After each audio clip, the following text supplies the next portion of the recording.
একটা শাশুড়িরই যুগ যুগ ধরে চলতে থাকা কিছু কমন কথা, কিছু কমন উক্তি, সেগুলি হলো: নাম্বার 1, শাশুড়ি হলেন সবথেকে বড়লোক বাড়ি জমিদার বাড়ির মেয়ে।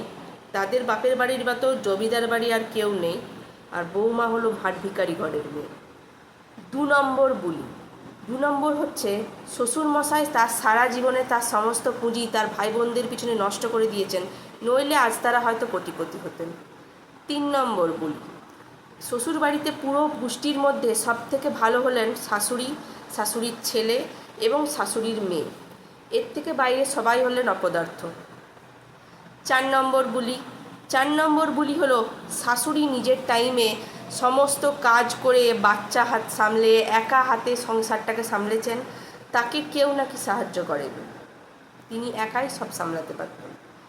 5 নম্বর বুলি। শাশুড়ি যখন বাচ্চার জন্ম দিয়েছেন, তিনি কাজ করতে করতে বাসন মাজতে মাজতে কাঠ কয়লা ভাঙতে ভাঙতে বাচ্চার জন্ম দিয়েছেন। এখনকার বৌমাদের মতো বিছানায় বসে তাকে কেউ খাবার দেয়নি। 6 নম্বর বুলি।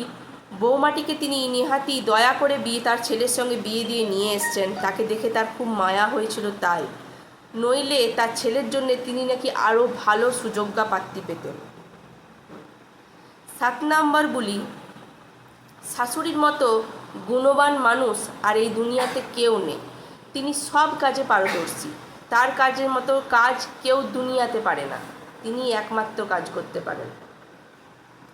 এই বুলিগুলি সবাই সারা জীবনে কোনো না কোনো সময় একবার না একবার শুনে থাকবে।